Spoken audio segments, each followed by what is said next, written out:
안녕하세요. 밀리터리 인사이트입니다. 여러분 혹시 우리나라가 전투기를 직접 개발하고 있다는 이야기 들어보셨나요?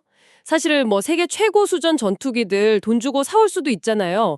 그런데 왜 이렇게 막대한 시간과 또 예산을 들여서 독자 개발에 나선 걸까요? 그냥 사오는 게 더 싸고 편한 거 아닌가? 이런 생각도 들고요. 오늘은 여러분께서 제공해 주신 자료들을 바탕으로요. 바로 이 KF-21 보람의 전투기 개발 배경, 그리고 그 속에 담긴 진짜 의미가 뭔지 한번 깊이 파헤쳐 보겠습니다. 네. 오늘 이야기가 기대되신다면 먼저 좋아요와 구독 부탁드립니다. 그 국산 전투기 개발 이게 사실은 갑자기 툭 튀어나온 얘기는 아니에요. 꽤 오래됐습니다.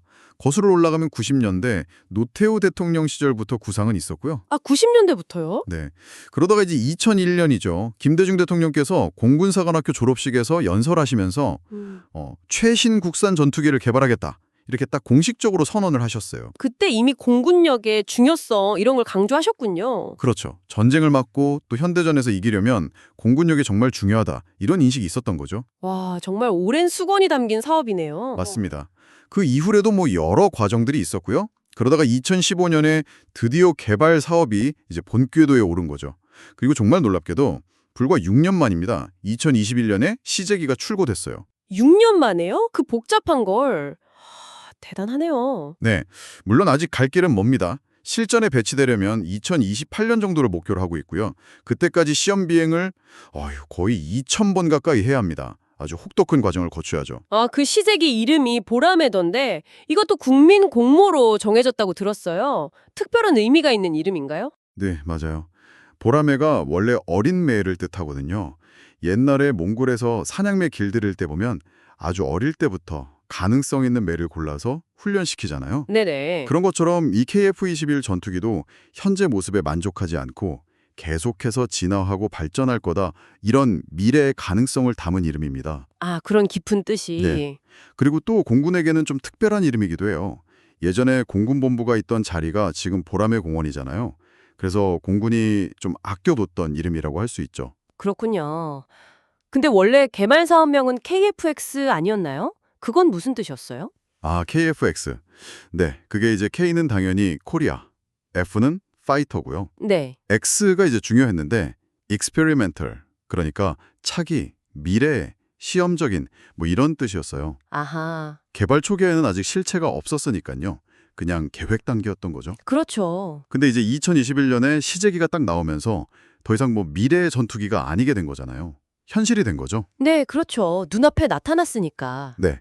그래서 이제 X는 빼고 21세기를 주도하는 전투기가 되라는 의미, 그리고 또 21년도에 공개됐다는 시점, 이런 것들을 다 담아서 KF-21이라는 정식 명칭하고 번호가 붙은 겁니다. 아, 명칭 변경에도 그런 사연이 있었군요.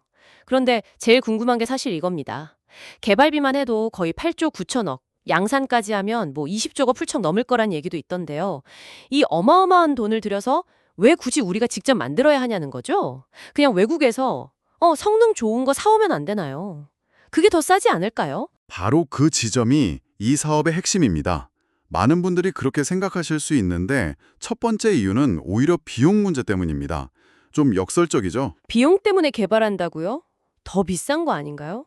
당장 사는 가격, 그러니까 도입 가격만 보면 외국 전투기가 더 싸 보일 수도 있어요. 그런데 전투기라는 게 한 번 사면 끝이 아니거든요. 수명 주기가 보통 수십 년인데 그동안 들어가는 운용 유지비가 장난이 아닙니다. 운용 유지비요? 네. 예전에 우리가 들여온 F-16이 87년도에 한 400억 정도였는데 F-15K는 대당 1,000억이 넘었고요. 최신 F-35A는 1,200억 원 정도 합니다. 헉, 가격 자체가 엄청나네요. 그렇죠. 그런데 더 무서운 건 그 운용 유지비예요. 보통 20년 정도 운용한다고 치면 기체 가격의 2배에서 3배가 더 든다고 봐요. 예를 들어서 F-35A 같은 최첨단 스텔스기는 1시간 비행하는 데 드는 비용만 해도 3천만 원이 넘습니다. 1시간에요? 와, 상상도 안 되네요. 네, 거기다가 이제 스텔스 성능 유지하려면 주기적으로 특수도료 다시 칠해야죠. 정비받아야죠. 또 미사일 같은 무기 사와야죠. 이거 다 별도 비용이에요. 공대지 미사일 좋은 거 한 발에 20억 원씩 합니다. 이야, 정말 배보다 배꼽이 더 크다는 말이 딱 맞네요. 전투기 가격 자체도 계속 오르는 추세라고요? 맞습니다. 그 어거스틴의 법칙이라는 게 있어요. 이게 뭐냐면 군사장비, 특히 항공기 같은 첨단 무기는 시간이 갈수록 가격이 정말 기하급수적으로 폭등한다는 거예요. 농담 반 진담 반으로 이 추세대로 가면 2054년쯤 되면 미국 국방 예산 전체를 쏟아부어야 전투기 딱 한 대 살 수 있을 거다. 뭐 이런 예측까지 나올 정도니까요. 와, 그 정도인가요? 그러니까 장기적으로 보면 우리가 직접 만들어서 운용하는 게 오히려 비용을 절감할 수 있다는 계산이 나오는 거죠. 이게 첫 번째 이유고요. 네. 두 번째 이유는 이게 어쩌면 더 중요한데 바로 기술이랑 운영의 종속성 문제입니다. 종속성이요? 그건 뭔가요? 우리가 외국에서 전투기를 사오면요. 우리가 원할 때 원하는 만큼 살 수가 없어요. 파는 쪽 마음이죠. 그리고 성능 개량 같은 것도 우리 마음대로 못합니다. 우리가 돈 주고 산 건데도요. 네. 예를 들어서 우리가 F-15K를 도입했잖아요. 이게 대당 1,000억 원 넘게 주고 산 건데 나중에 성능 좀 업그레이드 하려고 했더니 미국에서 글쎄요. 거의 900억 원을 요구했어요. 거의 비행기 한 대 값이죠. 아니, 그건 너무 심한데요? 그렇죠. 이걸 거부하면 뭐 추가 구매 압박 같은 게 들어올 수도 있고요. 좀 심하게 말하면 건달 같다는 비유도 나올 정도였어요. 이게 바로 종속성의 문제입니다. 아, 운용도 마음대로 못한다는 건가요? 더 심한 경우도 있습니다. F-35A 같은 최첨단 스텔스기는요. 운영 자체를 미국이 상당히 통제합니다. 미국 기술 인력이 우리 공군 기지에 상주하면서 정비 같은 걸 관리하는데 핵심 기술이 들어있는 내부 시스템 접근은 우리 공군 참모총장조차도 제한될 정도예요. 네, 우리 총장님도요. 네.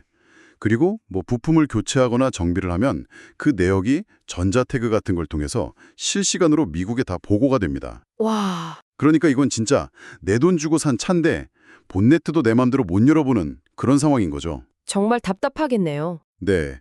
게다가 또 상호 운용성이라는 논리가 있어요. 한미 연합작전을 하려면 무기체계가 서로 호환되어야 한다는 건데 이걸 명분으로 사실상 미국 무기를 사도록 압박하는 측면도 있습니다. 아, 그런 식으로요? 예를 들어 우리가 만약 유럽제 정투기를 도입한다고 하면 미국이 그거 우리 미사일이랑 호환 안 될 수도 있는데 연합작전 효율 떨어지는 거 아니야? 이런 식으로 나올 수 있다는 거죠. 아, 들어보니까 정말 단순한 문제가 아니네요. 결국 비용 절감 효과도 물론 있겠지만 그것보다는 우리가 필요할 때 우리 마음대로 쓰고 또 고치고 개량할 수 있는 그런 진정한 의미의 우리 전투기가 필요하다 이 말씀이시군요. 정확합니다. 무기를 수입에 의존하면요. 도입하는 순간부터 시작해서 운영, 정비, 성능 개량까지 그 모든 과정에서 우리가 을이 될 수밖에 없어요. 공급국에 끌려다니게 되는 거죠. 그래서 이 KF-21 개발은 당장 우리 공군의 낡은 전투기를 F-4 팬텀이나 F-5 타이거 같은 것들을 대체해야 하는 아주 시급한 과제를 해결하는 동시에 더 나아가서는 이런 무기체계 운영에서의 종속성, 그 을의 위치에서 벗어나려는 우리 국가의 아주 철실한 의지가 담긴 표현이라고 봐야 합니다. 그렇군요. 우리가 직접 생산하고 또 정비, 즉 AS까지 국내에서 다 할 수 있다는 거. 이게 안보적인 측면에서 보면 정말 엄청난 전략적 자산이 되는 거거든요. 네, 오늘 말씀을 들어보니 한국형 전투기 KF-21 개발이 왜 필요했고 또 어떤 중요한 의미를 갖는지 아주 명확해진 것 같습니다. 이게 단순히 국산 무기 하나 더 만드는 차원이 아니라 기술 종속에서 벗어나서 진짜 자주국방의 토대를 튼튼하게 다지고 더 나아가서는 수출 산업으로까지 키우려는 정말 거대한 국가적 프로젝트라는 생각이 드네요. 그렇습니다. 이 KF-21 개발이 성공적으로 완료되고 또 실전에 배치되면 그때는 정말 우리가 만든 무기를 기반으로 우리만의 독자적인 전략과 전술을 발전시킬 수 있게 되는 거죠. 우리 국방의 자율성을 확보하는 아주 중요한 전환점이 될 겁니다. 어떻게 보면 모든 무기체계 국산화 노력의 정점에 있는 그런 상징적인 사업이라고 할 수 있습니다. 네, 오늘 저희가 파헤쳐본 내용 외에도 여러분께서는 이런 점을 한번 생각해 보시는 것도 재미있을 것 같아요. KF-21 같은 4.5세대 전투기가 앞으로 미라 공중전에서 스텔스 기능으로 대표되는 5세대 전투기들을 상대로 과연 어떤 역할을 할 수 있을까, 어떤 비교 우위를 가질 수 있을까 하는 점이죠. 참고로 말씀드리면 보통 4.5세대는 스텔스 기능은 5세대에 비해 좀 부족하지만 그래도 뛰어난 레이더나 전자전 능력, 다양한 무장 능력 같은 첨단 기능을 갖추면서도 운용 효율성을 높인 전투기를 말하고요. 5세대는 무엇보다 스텔스 성능을 극대화한 전투기를 의미합니다. 이 질문이 여러분의 지적 호기심을 더 자극하는 계기가 되었으면 좋겠습니다. 오늘 영상에 마음에 드셨다면 좋아요와 구독 부탁합니다. 지금까지 밀리터리 인사이트였습니다. 감사합니다.